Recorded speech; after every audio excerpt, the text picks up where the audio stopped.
could sing to you. And I sing a song to make you feel this way. Because sunshine on my shoulders makes me happy. Sunshine in my eyes can make me cry. Sunshine on the water looks so lovely. Sunshine almost always makes me high. If I had a tale I could tell you, and I'd tell you a tale sure to make you smile.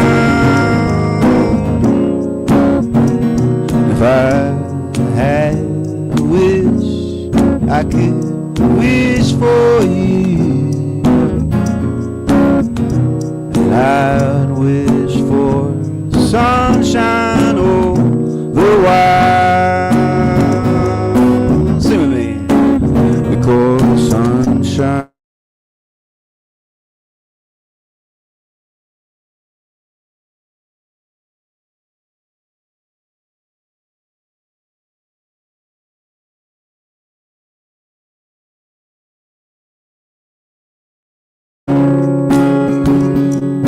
Sunshine on the water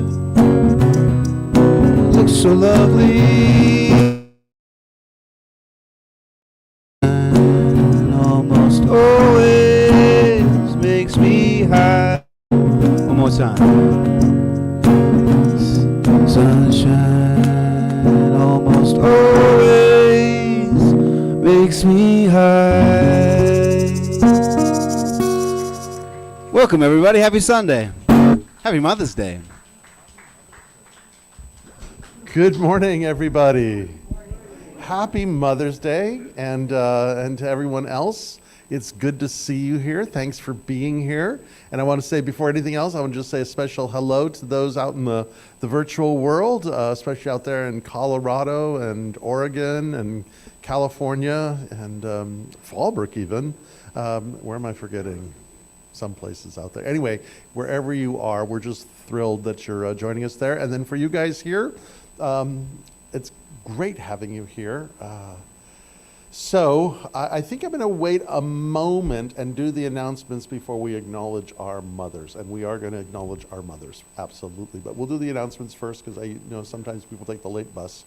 So the first thing is we have a board meeting today, and it's going to be probably about 10 or 15 minutes after service. Grab a bite to eat and come in.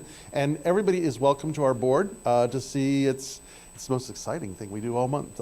It's kind of, we go over the business of the center and what's going on and where things are, and any questions, any comments that you might have about who we are, we would love to hear that from you.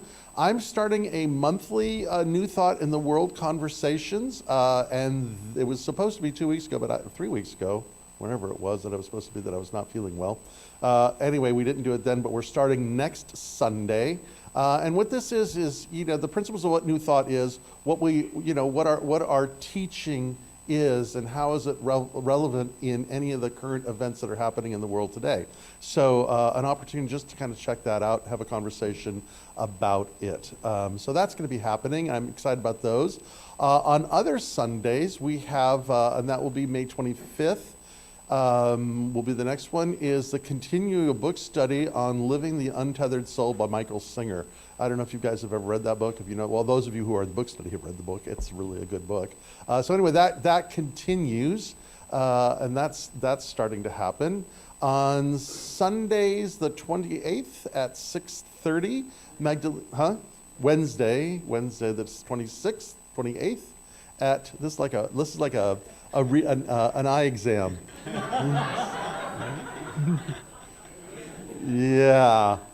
Apparently, these aren't the glasses of forever. But anyway, Magdalena is doing she is doing a hope concert, hope mantra. Magdalena, is there anything you want to say about that? Please. If you want to come up here and say, yeah, sure, why not? Why pass up that opportunity? You give her yours. Excellent. I'm happy to help. Mantras are things that have really impacted my life. There's actually a studies done on how mantra therapy heals your central nervous system, helps you regulate in these times. How many of us want a regulated central nervous system, right? There's a lot of external events, people, places, things that trigger us, and this is like one of the easiest ways to just drop into your heart, tune out the world, and there's going to be a lot of magic and medicine that I'll bring to it that'll be special. So $22 donation that Wednesday night, May 28th from 6 to 7:30. And it's meant for you not to just listen unless you want to, because you can receive a lot of medicine in that way, but also to sing and raise the vibration and send healing out to the planet and your loved ones that might be having some pain and suffering. So hope you can make it. Very good. Oh yeah, and we're still debating on the time, Andrea, but 9:45 is what I think we've landed on, me and Laura. 9:45, twice a month, I do mantras before the service here to help raise your vibration and to help you be more even receptive to the amazing medicine of Reverend Guy and the music here with Lee. And so if you want to join us, you can do that next Sunday. During the service, I'll be giving you a sample of mantras as well. So looking forward to that. Thank you so much. Thank you. Thank you. And so we also have started a youth and family program, which I'm very excited about. Laura is heading that. Reverend Laura is heading that up, and that's down in the back room. And thank you for passing that one on, because there's no way I could have read that building. But anyway, there's lots of information on it. All these things also are on the website. You can see them there. So starting in June 4th, I will be through July 9th. I'm going to be teaching a class on spiritual practices. I've been kind of debating of what the title of it is going to be. Contemplation in a time of chaos, hope after doom, any of those kinds of things. But really what it is about are literally spiritual practices that we can explore and do. It's going to be interactive. It's going to be online. And for those of people who are thinking of going on to practitioner studies or anything like that, this will be an accredited class as well. Anyway, I'm very excited about that. There's more information on the website and other places to see. And then we have Wellbeing in the Tao is happening. Our prayer ministry is Wellbeing in the Tao is going back. But yes, Wellbeing in the Tao is Jim Jones, and that's Sundays from 9 to 10 a.m. And it's a study on the Tao. And you had something to say about that, yes? Good morning. I just wanted to let you know that I think I mentioned a couple weeks ago that I'm working on a new book that's going to be focusing on Taoism with a fresh translation of the Tao Te Ching. And I have a very rough draft of the introduction of that. If anybody's interested in reading it, it would also be a really good way to have an introduction to what we're doing in the class. So if you've been wondering what the heck we're doing on Sunday mornings, this will be a good way to find out. So if you're interested in that, just see me after service and I'll get you a copy. So, prayer ministry or Open Mind Gift Shop, which is another good way to pray. Open Mind Gift Shop is open. We got some cool things in there. There's all kinds of really interesting metaphysical stuff that we have, other than the standards, beads and incense kind of thing. There's clothes, there's music, there's all kinds of really interesting things. If you are going to a Mother's Day celebration and you forgot to get a gift, that would be a good pit stop on your way out the door for things as well. And then also prayer ministry, probably the most important thing that goes on here at the center. Prayer ministry happens in a couple ways. First, if your heart has been touched in any way today, please do not leave without the benefit of prayer. There are practitioners that are available. Liz is here, Andrea's here, Paul's here, Craig is here, and they'd be more than happy to pray with you. Just say, hey, would you, and Terry's here. Just say, hey, would you want to give me a prayer? I didn't even see you there, Terry. You must have snuck in. So they would just say, do you have a minute? And they'd say, happy, happy, happy, and they would do that. Also, Craig will be leading a prayer circle about 10 minutes after service in the Emerson Room, and that's always a lovely way to do it. You can also fill out a prayer request in the narthex, and the practitioners get together every week, and we pray together, and we pray over those intentions. And or you can, if you want spiritual counseling, you can make an appointment with myself or any of the practitioners for that as well. Any other announcements? Well, I just want to say I wasn't here last Sunday, and I realized, I'm going to talk about this a little bit in my talk today, how much I just missed you guys. And so it's really good, and it was interesting because it was one of those Sundays where I wasn't speaking someplace else. It was just left to my own devices, and I'll talk about that a little. And that's a weird thing for a minister to do on a Sunday with nothing to do. Yeah. And what sort of mischief one can get into. Anyway, change the whole perception, but I'll get into that later. So then we have two things to do. Let us first acknowledge our mothers, grandmothers, great-grandmothers. And if Paul and Craig, you can help me here. So first of all, do we have any great-grandmothers? If you are a great-grandmother, would you please stand up? And we will grant you flowers. Great-grandmothers, nice. Okay, great-grandmothers, okay. Great-grandmothers. Okay, do we have any grandmothers? Grandmothers, all right, stand up, there you go. Grandmothers, all kinds of grandmothers. And now for the mothers. Any of you who are mothers, please stand. And please also stay standing if you're a mother, grandmother, great-grandmother, more than that or in process. So for all the mothers today, we honor you, we celebrate you, we are thrilled that you are with us today, and we are thrilled for the great, generous gift of life that you have given. So let's give them all a big hand. All right. Thank you, Walter. So with that, our question of the day, and I was a little distracted this morning, so it was a little late getting out. But the question of the day is this, and it goes along with Mother's Day. So, one of the things that a very wise person told me once was, if you are wondering what to do, feed the living things.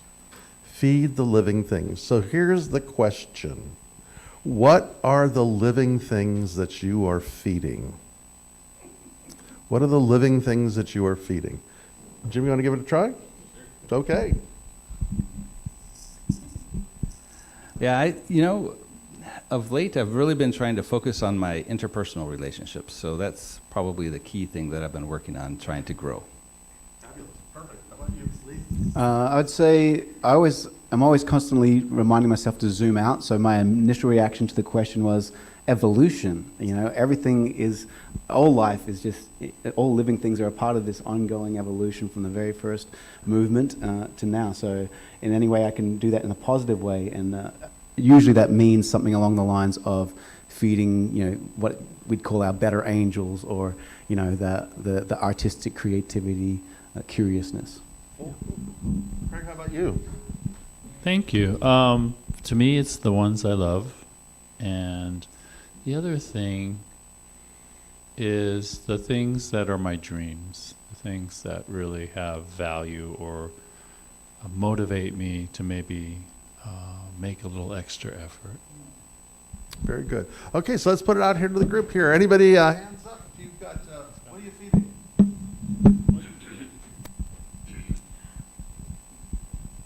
Well, I have 3 lovely cats that wake me every morning at 7 to be fed. So I'm definitely feeding them. And then I have a terrier dog that likes to be fed. And then my housemate built a wonderful flower bed for me after I yelled at him for weed whacking the flowers in the yard. And so he built a wonderful flower bed, and so I watered that, and so I'm feeding that living thing for sure. Fabulous. Okay, who else? Yes. Well, I would say first my soul. I like to, and that's one of the reasons why I love Hilltop, because I feel I nurture myself in my spiritual path here. Of course, my loved ones, and my doggies and the birds and the flowers and watering the trees and just nature. Very good. All right, thank you. Anyone else? What are you feeding? I am feeding the roses. We Yeah. have a Floribunda tea rose, so many roses. They're growing bigger and bigger and bigger. And the other flowers I am feeding with my love and devotion. Mhm. And they are exquisite, I will say. Yes. As being a great grandmother, I can tell you I have a lot of experience in loving those children, the grandchildren, and seeing them grow. In fact, my youngest said to me in a card, he said, "You are the one that taught my grandson how to love." And I thought, what a lovely Wow. Wow. I know we're all like, wow.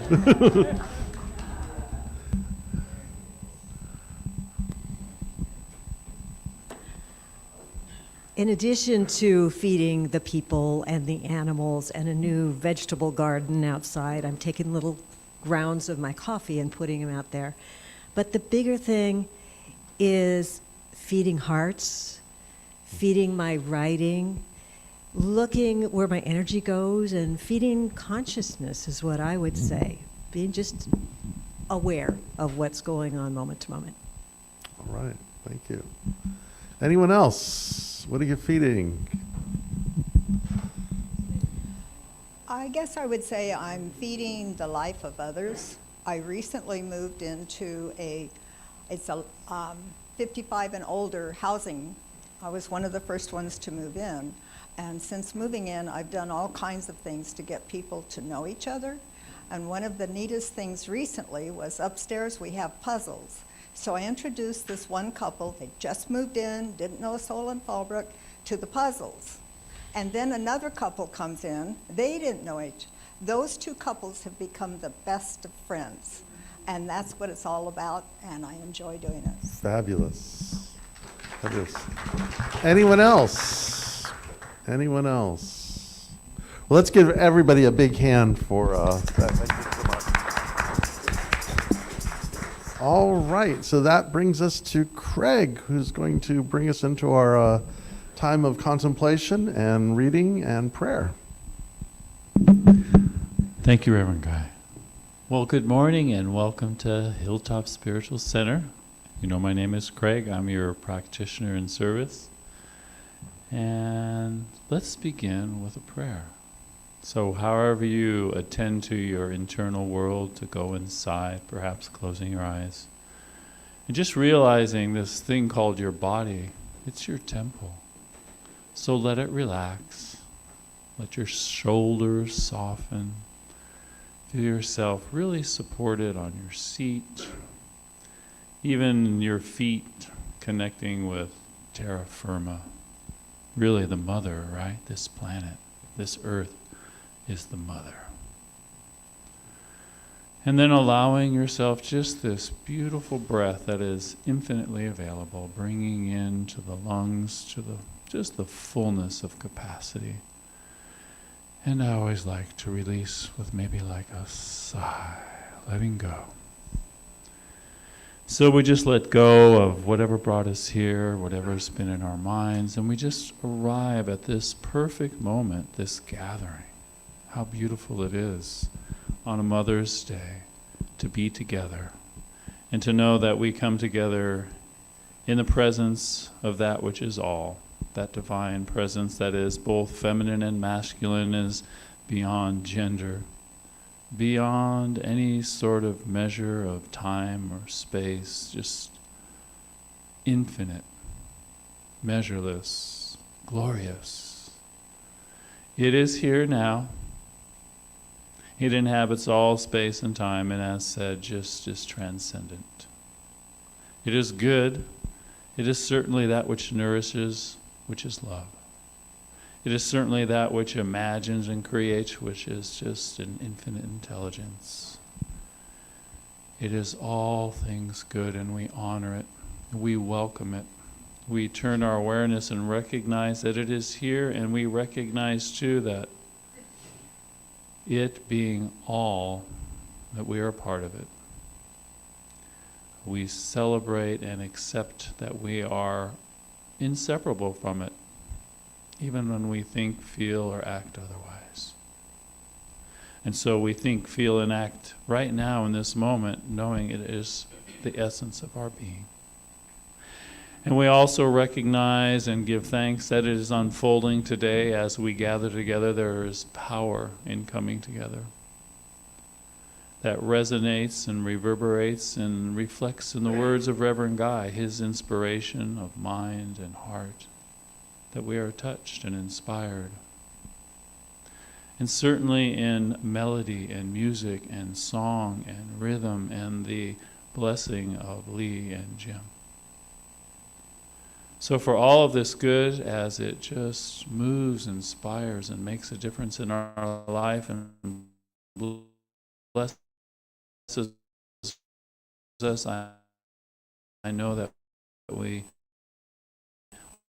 Okay, so with Mother's Day, a little reflection on the divine as the feminine, that which nourishes, that which nurtures, that which feels, that which is so intuitive and grounding. And also in my thoughts is love. We see that, through women, how they all spoke about how they feed.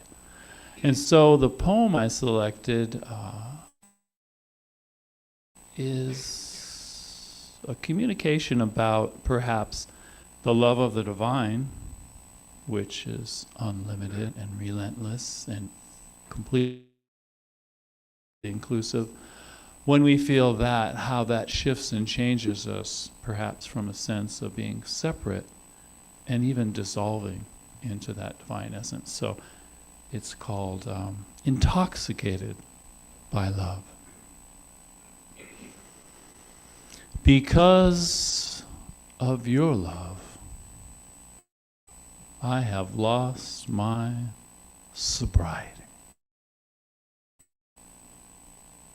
I am intoxicated with the madness of love.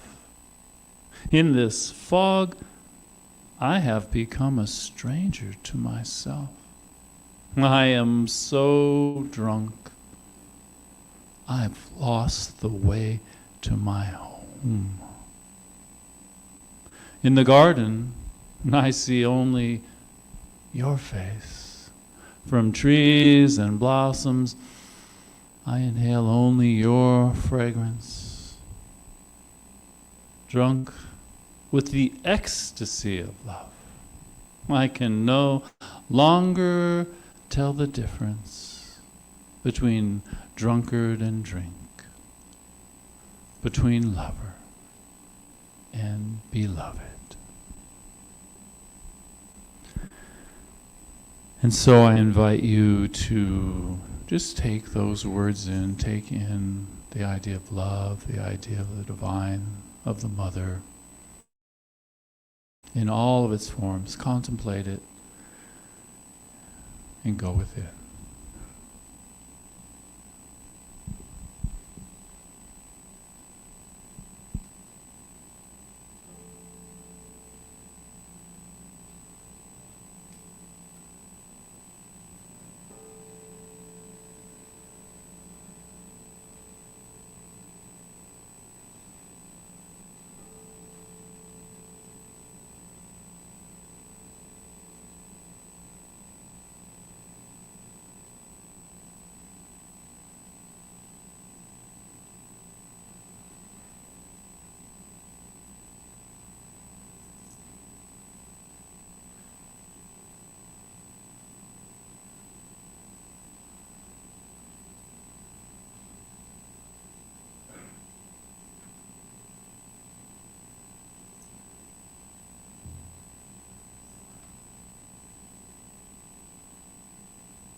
And now just allow your awareness to gently and gracefully come back to this space.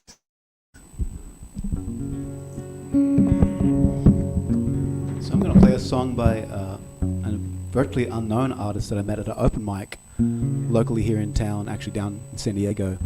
His name's Mark Montijo. Does anyone know Mark Montijo? No one's ever, yeah, so no one's ever heard of him. I think he's like this national treasure. He's probably in his 60s. He writes his folk gems. And so this is a song that I thought just really embodies parenthood, that sacrifice and the duty of it. And I think it's such a beautiful song. It's called Someone Can Fly.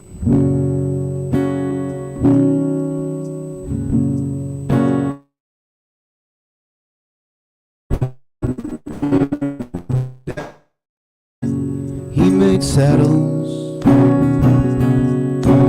My daddy's dad, he made saddles too.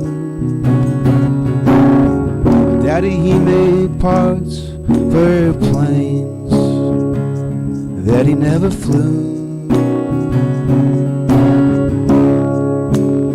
Someone can fly, someone can ride,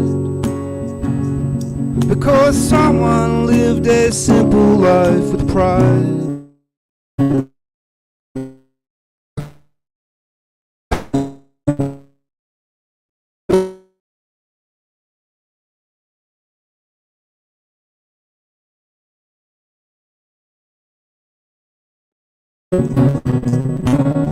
Mother's mother was a farm wife, but she would write poetry at night.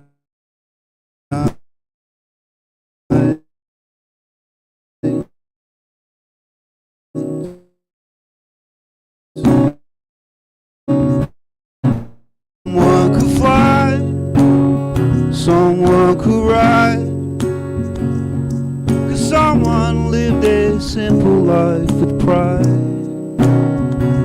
From the schoolhouse and the farmhouse, sharing dreams that never die.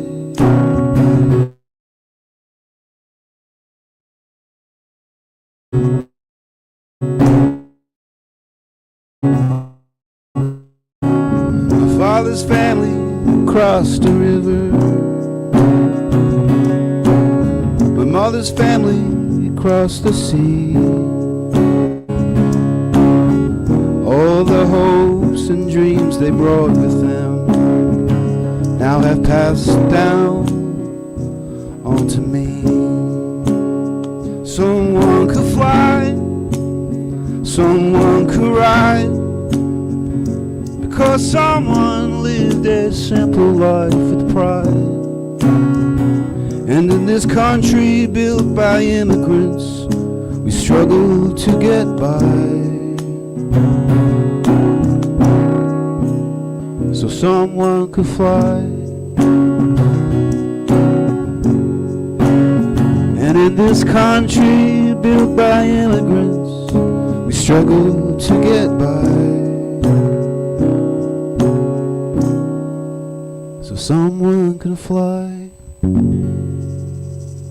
Yeah, Mark Montijo, such a good song.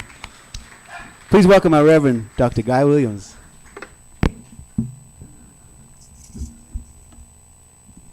Such a beautiful song. Yeah, we got to get him here. I'm going to invite him to play up here. Yeah, right. Yeah, it's good.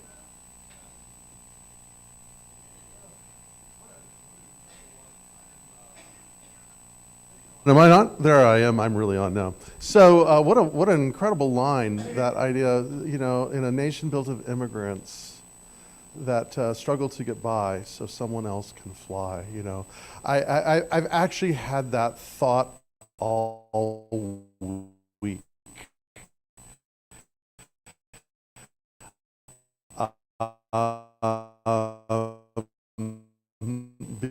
Because of the election of the Pope, give me a child until he is 5 years old and he will be a Catholic for life. And you know, it's kind of true. In fact, I was texting buddies of mine who, like myself, have moved on from that tradition, but we were all really kind of excited about it. But I thought about my mom, because that was just part, coming from an Italian, as an Italian immigrant, and just the incredible sacrifices that she made so that since private was really quite inspiring. And then to think this poem that Craig from Rumi, this, your love has, through your love, I lost my sobriety. How the power of love can be so disruptive to us, and how good a disruption can be, even though in the middle of it is not terribly disruptive. That's how it is. That is the process of evolution, is that not there's order, there is disorder, and there is reorder. There's the way things are, there's a disruption, and something new emerges from that. And that's kind of a cycle, I'm the first thing to know, things feel predictable, when things feel like, oh my God, what is disruption, disruption, and we're getting into a new certain house. And you think about that this week, which I'll get into in just a second. But I was thinking, for 20 years, and I preached 20 Mother Day sermons. And I was thinking about it, like, the first thing I said to myself is, just can't preach on the original Mother's Day. No, it's a really good story. It's a beautiful story about honor, loss of son in the war, and we just can't the face of God either. And there's a reason for that. Yes, I think in many ways. Now, I want to clarify. It's not that I don't think there's power to the goddess, to the great mother, to the feminine itself. It is alive, it is real, it draws as much as the masculine as well. What I'd say is those are kind of carryovers from the old Axel religions, and talk about disruption in 2025, talk about reordering of things. Maybe there's another look that is not so dualistic. And I think myself, in the Hebrew Bible is, whatever you think about it, is central in the development of the Western civilization and the world in which we live. And what's interesting in that, we have created an idea about God as there that is very masculine, and all these other things that we want to attribute to it. But really, if you look at those scriptures, it's not there at all. What's there, which is the many breasted one, the one mentioned, God as my favorite is God as in the book of Hosea. There is God as a mother bear who has lost her cubs, and saying that is that's the metaphor of the ferocity of what about has happened. So there's all these kinds of images of the divine that is revealing itself not so much in a king or a lord or a warrior, but as a very nurturing mother. We lose those things because, religion is and culture get kind of enmeshed somehow or another. And as Alfred North Whitehead said, what has happened is when the Jesus movement aligned itself with the empire, it took the attributes of Caesar and placed onto God. And so we have this Caesar-like image of God, and of course everybody reacts to it, and they should. Well, I don't know if they should or not, that's my judgment, but I do. And it's just not there at all. And so I started thinking to myself, one of the things that is the beauty of the teaching that we propose is that the experience is the God of our perception. How we perceive the Holy One, blessed be, is how we experience. It's kind of like every other aspect of our life, right? How we perceive it is how we experience it. And if we are not in the experience, maybe the first place to look is our perception of how the things are. And our mind does funny things, right? Because our mind is always, there is a line that is archaic that I think is also current. And so with the archaic line dancing in front of a golden calf, that kind of idolatry, I mean where we outsource our authority. Eric Fromm says what idolatry is, the roots of idolatry is taking a part of ourself that we don't want to own and projecting that onto someone or something else. And the bigger we make it, the smaller we become to it. So we kind of do that, and one of the ways that we do that in our brain is that our brain is always organizing our thinking in ways to make us right about the perceptions that we have. And so we create a belief, and then we go on a hunt to find evidence for that belief. Sometimes what is a good thing is a good old-fashioned disruption. Kind of all of a sudden we realize, I think in terms of what I just said, that I think it is in his own sense a force of nature and a path to God. But Rollo will go outside, and he's a big dog, and he barks, and he really barks, and of course we're embarrassed, and then we're whatever we do. And he's just, you can see him, he is just in this transcendent experience of barking. And then you go, we have learned treats, like everybody else in our household, we're all motivated by something good to eat. All of a sudden we have a treat, and then all of a sudden Rollo, it disrupts him, and all of a sudden he's like, oh yeah, I got it. So sometimes these disruptions can happen to us, and how good they are.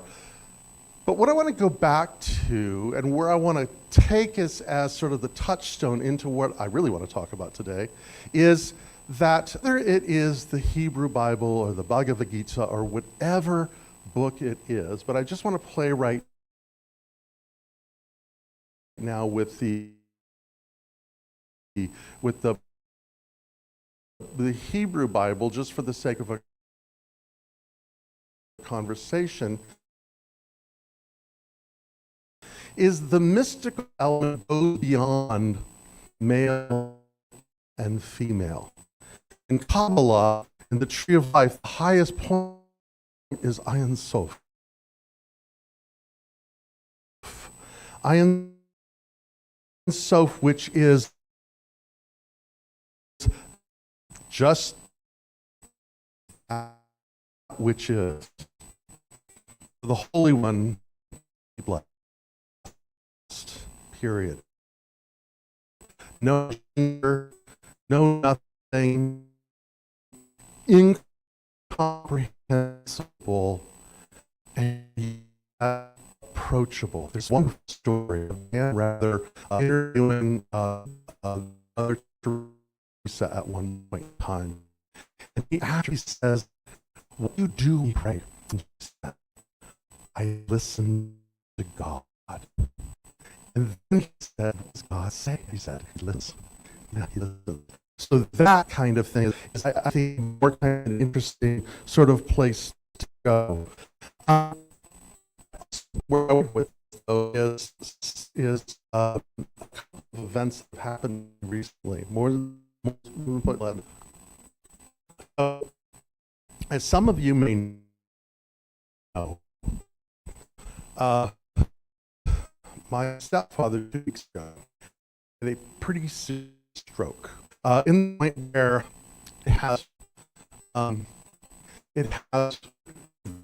challenged me, drawn me, that it's time for me to take over his the affairs of his business, because he's not capable of making a lot of decisions about his health, his well-being, and the wishes he had, and all of those. And it is really kind of changing all the how I perceive getting a lot of love for my partner Andrea and most in the community that reach out. And those things are really good and important. And it's been the whole thing as a process. It's an interesting place to close. So many directions you can take a conversation like that. What I want to kind of start is it's something that happened to me last Sunday. So let me clarify out of my mind. And last day I was sort of driving around some areas in Temecula, where I live, and I passed this inline church, an evangelical church. I don't know what was going on there, but I. And what struck me is it was hot, man. With between services, because I read them, but even our like not have that experience. Why that hit me? Because we're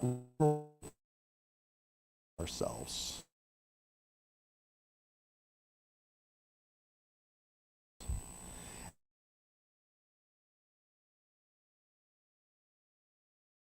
And we're at war with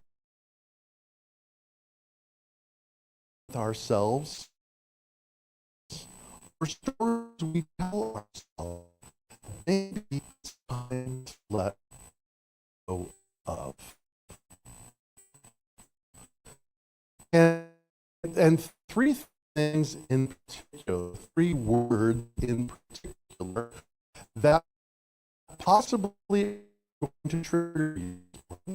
And if you do, I invite you to find a way to work through that so that they no longer are a burden.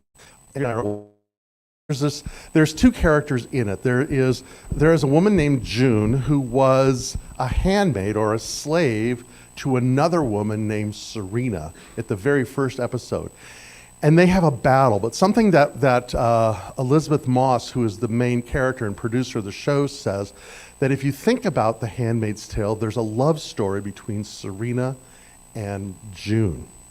The person who was the perpetrator of incredible abuse to this woman, June. And as circumstances had, June has actually saved her life. They're going some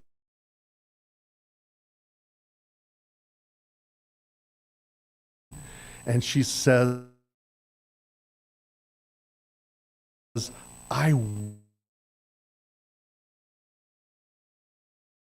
wish I could, so that I could be free.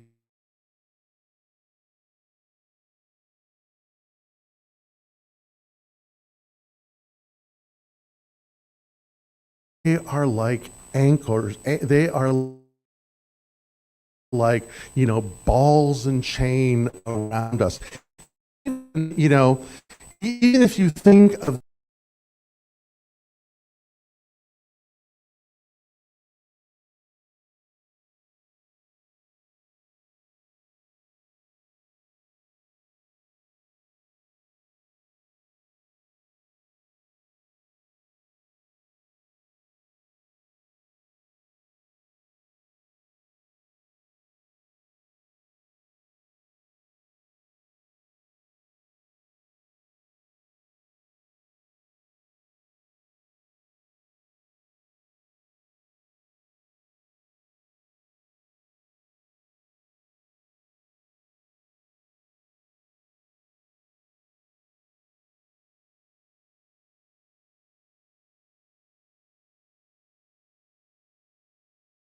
we say we are spiritual, not religious, as if being religious was something, below us or tainted or dirty or whatever the case may be.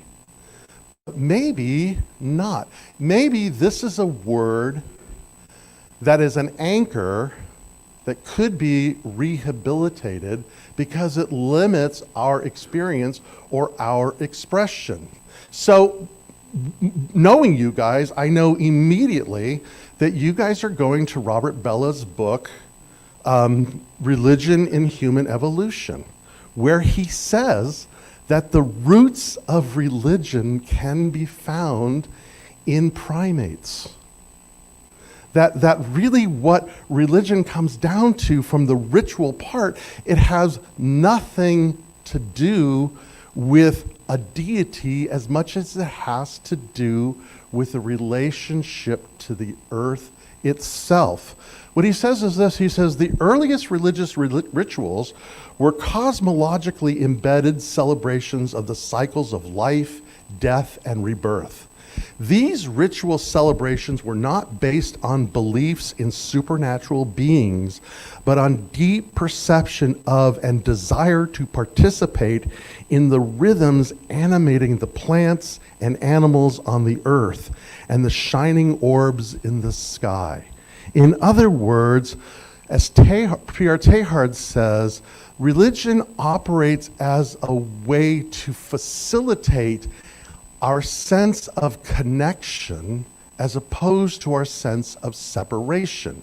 Now, I'm the first to admit that most religions, and again, having been raised Roman Catholic, it's like there's us and them. Any religion that has a creed, any religion that has any kind of creed that starts with "we believe" is already creating a sense of celebration. They're creating separation.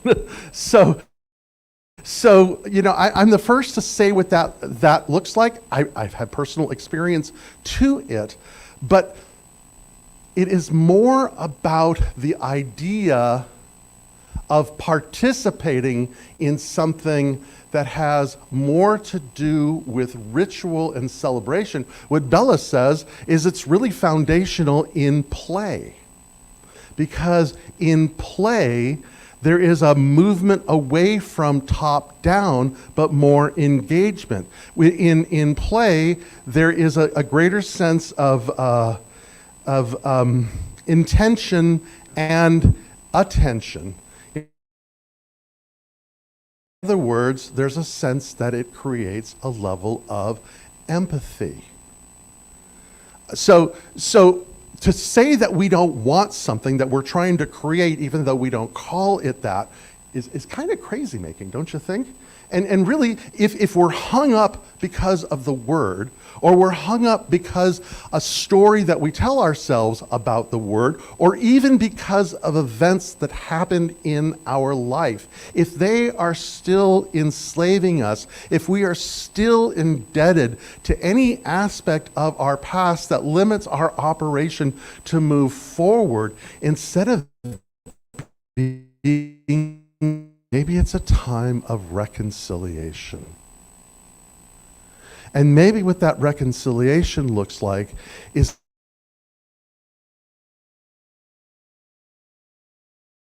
a level of empathy, What that empathy looks like is a sense that we're all in this together, and if we want to go into the whole Great Mother story, what is it? It is life of the planet itself, giving. Indigenous cultures understand this.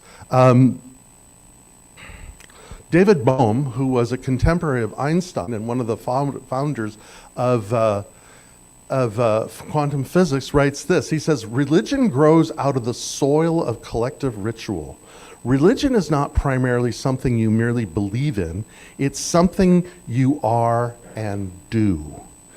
It is engagement with symbolic forms of ritual play, transporting us into non-ordinary reality, a reality transcending the everyday world of work or mere survival.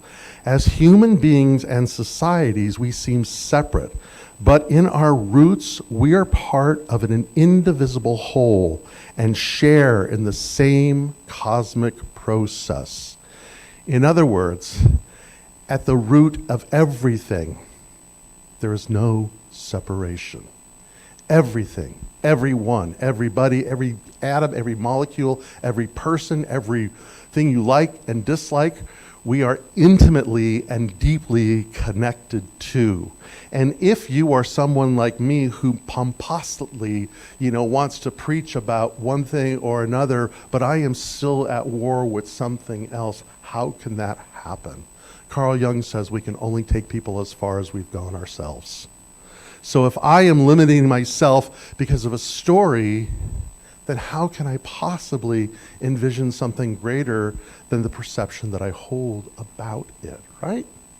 Which brings us to this whole idea of scriptures themselves. Now, I was thinking about this, because I like to make lists.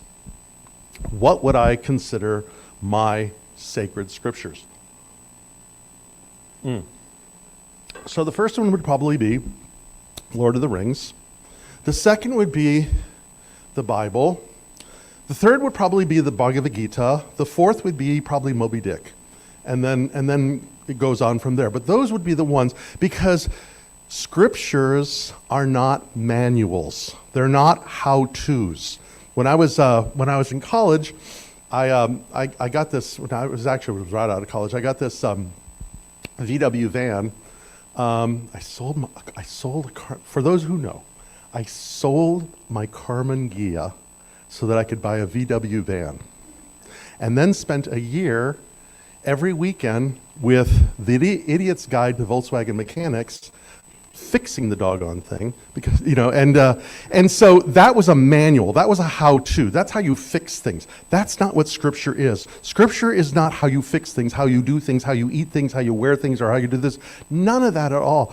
They are stories and legends and myths that should disrupt us. We should struggle with them. They should inspire us, but they should also confound us. And in many ways, there's, probably my favorite scriptural verse that I think epitomizes this is from the Lord of the Rings. It's in the first Fellowship of the Ring, and when Frodo is realizing just the weight, the burden that he's about to carry. And it's one that we hear all the time, where it says this. He says, "I wish that it need not happen in my time," said Frodo. "So do I," Gandalf said. "So do I. And so do all who live in such times. But that is not for them or us to decide. All we have to decide is what to do with the time that is given us. All we have to do is to decide what to deal with the time that is given us." That is a story. Picasso says, art is a lie that tells the truth. It's not supposed to be literal. It's not an historical fact. None of them are. But they are invitation stories that we can relate to, because all of us have been I am today in the position of Frodo. Why was I born in such a time as this? Well, who doesn't feed on? But that's not the point. Here we are. And the most important thing for us to do is, what shall we do with the time that is ours? What is important? Where are the living things that we are feeding? That is ours to do. And yeah, wouldn't it be nice if it wasn't? But that's what it was, and that's where we go. Which brings us to the third little poke that I wanted to share in my talk today. So, you got issues with religion? See a practitioner. Come pray with me. You got issues with Scripture? Maybe you got a story about what it is. Now, information there. And the third one is God.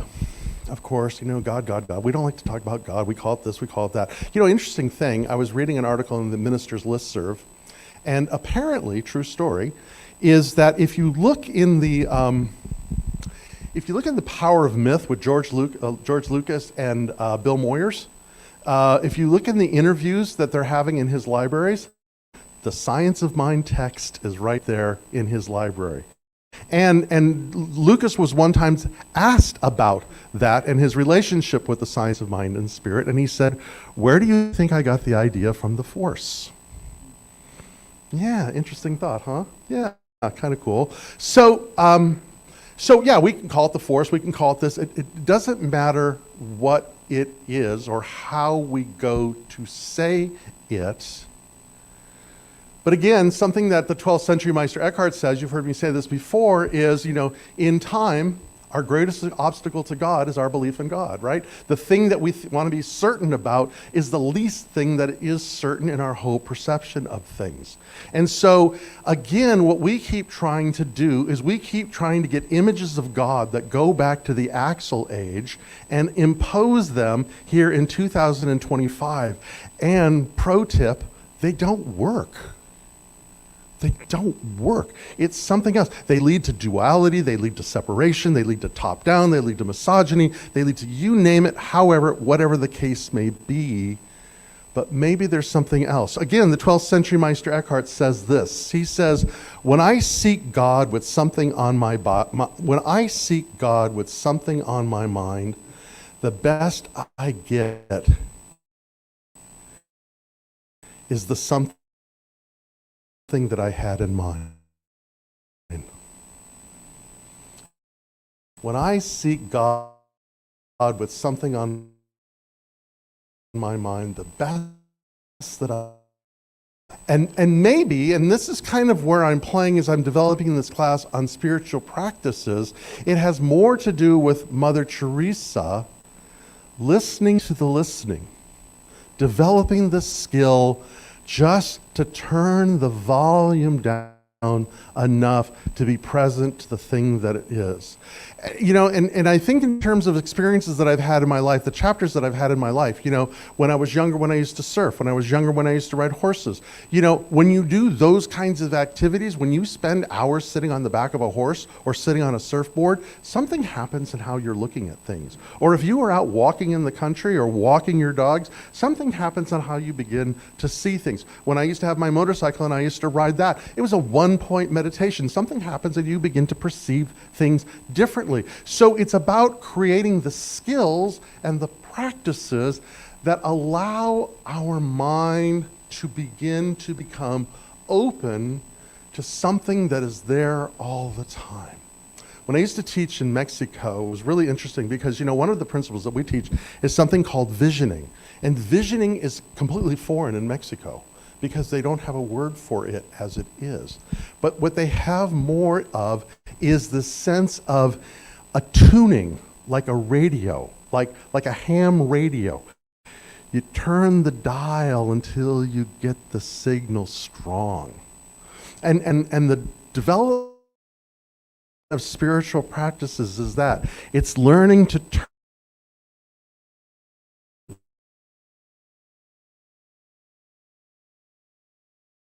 all the static. And the static has to do with all of our preconceptions of how things are or how they're supposed to be or how we want them to be. Here's another tip. is that the development of spirituality through religion has nothing to do with the individual.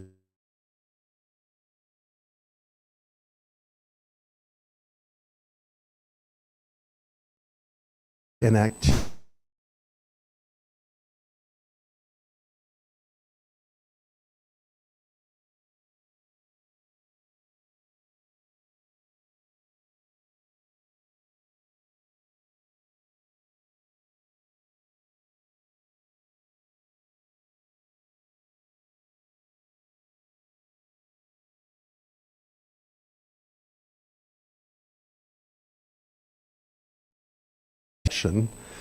It's Jesus sort of like jumping out of the tomb alone, or looking for like a shadow, like on Groundhog's Day, or any of those kinds of things. What you see is that it is the resurrection of the Christ, but he is carrying Adam and Eve out of the graves. In other words, the idea of a personal salvation is an invention that comes from empire. The idea is if everything is connected to everything else, nobody is saved until all of us are saved. Not one is resurrected, but all is resurrected. If we are interconnected to everything and everyone and how that is, then all of us are moving together. What a new idea of religion would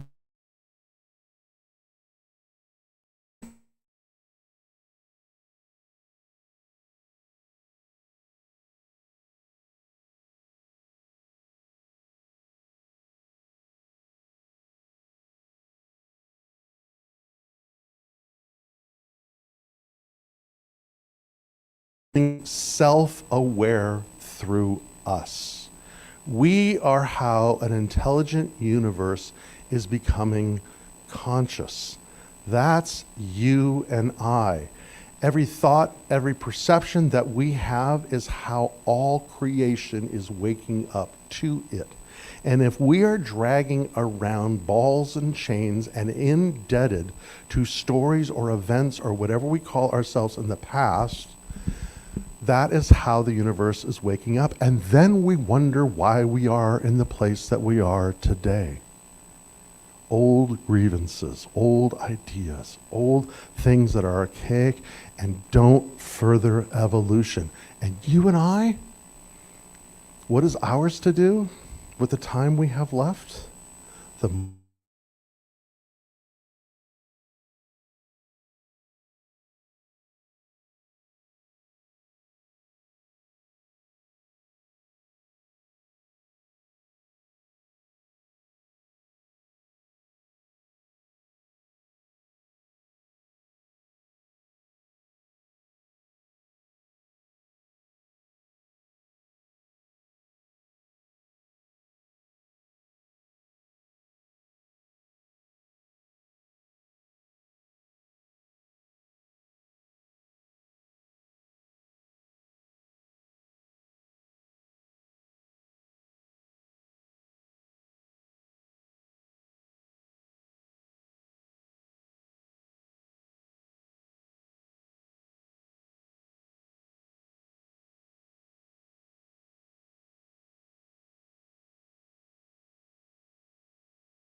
Let it be, let it be, let it be, let it be.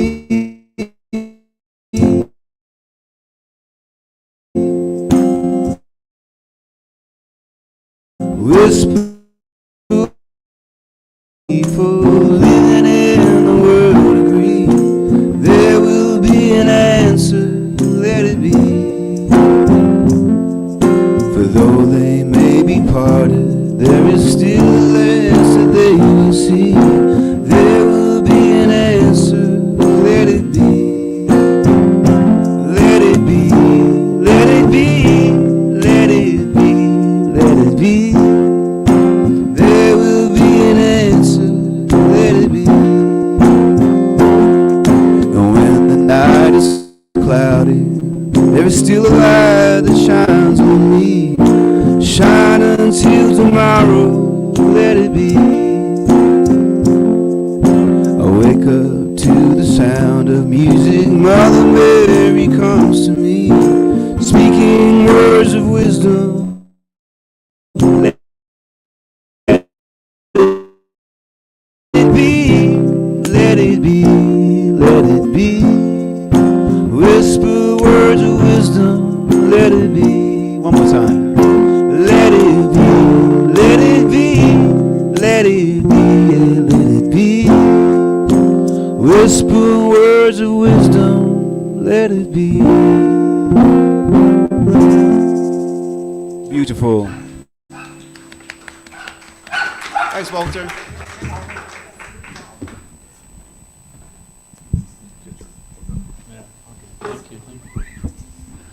Thank you for that song. Thank you, Reverend Guy. Today I just felt your passion when you speak. Thank you for that. Feed your passion, right? Yeah. And this community is a living thing, and this is an opportunity to feed it. Of course, we can feed it with our talents and our service, but we're talking specifically about our treasures, our money. And what I know is it has to really come sincerely from your heart. And there was a book study we did recently about a book called It's Not Your Money by Tosha Silver, and there's just a beautiful prayer. I know that Reverend Guy said it many times at the end of service, and that is going to be my message to you. I'm going to recite that prayer and just invite you to feel it as a way in all things to cultivate a sense of abundance, so you feel how much you have to give. It goes like this. It's called the Abundance Prayer. Divine Beloved, please allow me to give with ease and abundance, knowing that you are the unlimited source of all. Let me be an easy, open conduit for your prosperity. Let me trust that all of my own needs are always met in amazing ways, and that it's safe to freely give as my heart guides. And equally, please let me feel wildly open to receiving. May I know my own value, beauty, and worthiness without question. Let me allow others the supreme pleasure of giving to me.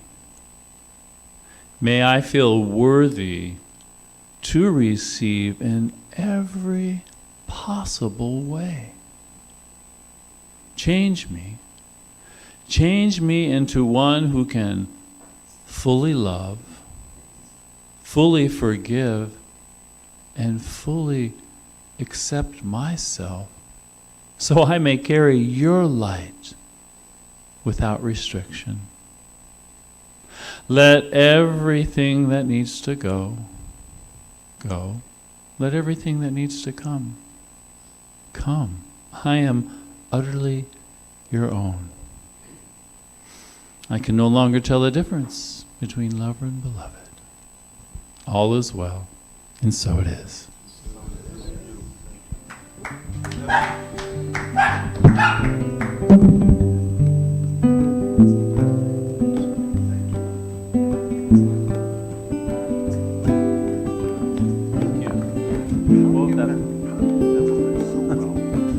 It's like you, right? You have a passion for it. If something touches me, I want to embody it.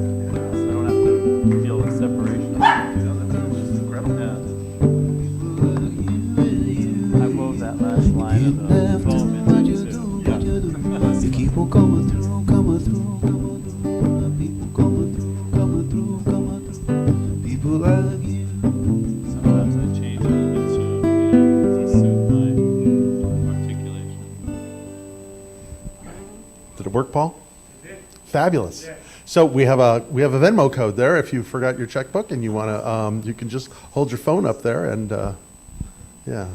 As they say, it's just like training horses. You make it easy to do the right thing and hard to do the wrong thing. So that's fabulous. Good. Thank you. Thank you for Steve. Did you get that together? Yes. Fabulous. Thank you. Thank you for that. So and thank you all for being here. Thank you so much, and happy Mother's Day again. And however you are celebrating that today, I want to thank Chris. You were a greeter. Who was a greeter with you today? Who? Betty, there you were back there. I saw you, Betty. I did see you there. Thank you. Thank you guys for greeting. Mike and Steve back there doing a great job. Thank you, Michael, so much. Thank you, guys. Kurt is in the kitchen. Give him some love. Paul, you always do such a good job carrying things. Andrea, everything, the flowers, the beauty of the place. Thank you for that. You guys are always just amazing. And are you guys going to... yeah. Yeah. This May is 30th, there's an announcement where Jim has organized a show for us to play locally in town here at, what's the place called? Party Burgers. Party Burger. We're playing there on May 30th at 6 p.m., is it? Yes. 6 p.m. May 30th. It's a Friday night. It's a Friday night. Right here in town. at It's Party the old Burger. Oink and Moo. Yeah. Party Burger. Yeah. Pico That's cool. Street. Yeah, well, I barely ever play actual shows up this way, so this will be fun, yeah. That's Yeah. cool. Huh? Right. Mm-hmm. Good food, got the music. Thanks, Good. Jim. All good. Good company. There you have it. So let's see. If I haven't thanked anybody, Noreen is always in the gift shop. Thank you so much, dear, for that. And go visit her today. Yeah, she's got all kinds of fun things there. So anything that I have forgotten? I guess not. So with that, let us pray out and enjoy the feast. Remember, we have a board meeting, and there's a prayer circle, and there's all kinds of activities. There's book studies, and there's studies not this week, but next Sunday. So just recognizing that there is one presence, one beingness that Teilhard called mind. Ein Sof, that which is the Holy One, blessed be, that reveals itself in all of its creation, wearing it like a garment but not absorbed by it. That presence of unrelenting love that is luring, inviting each and every one of us to a greater experience of flourishing. And so we open our hearts and minds, and may this day we find surprise, amazement, wonderment, and awe. May it invite us to take the next indicated step and the one after that, leading us to a greater sense of unity, knowing that through each and every one of us, we have the power to change, to heal, and to make new. And we bless it all in that consciousness, giving thanks, letting it be. So it is.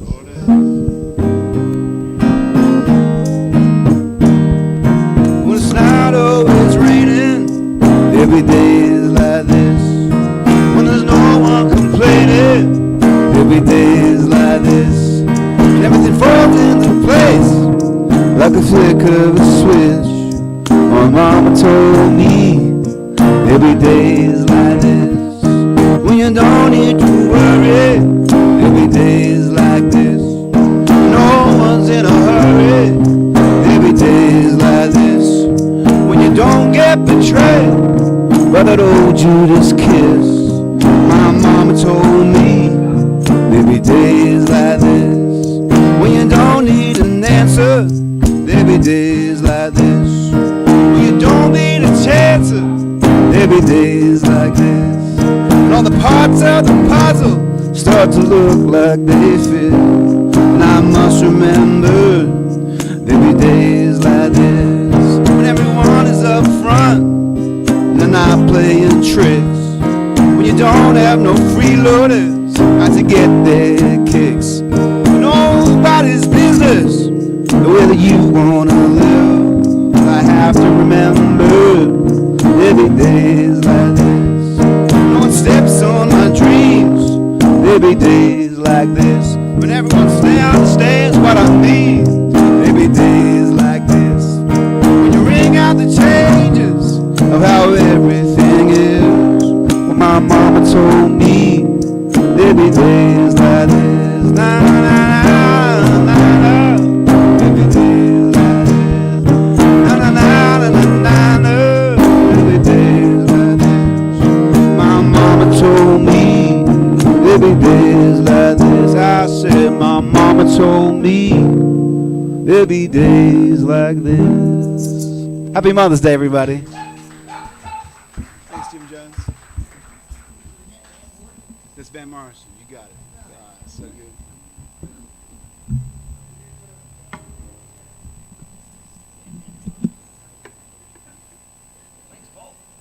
What is it? Your book? Oh, your book sign up.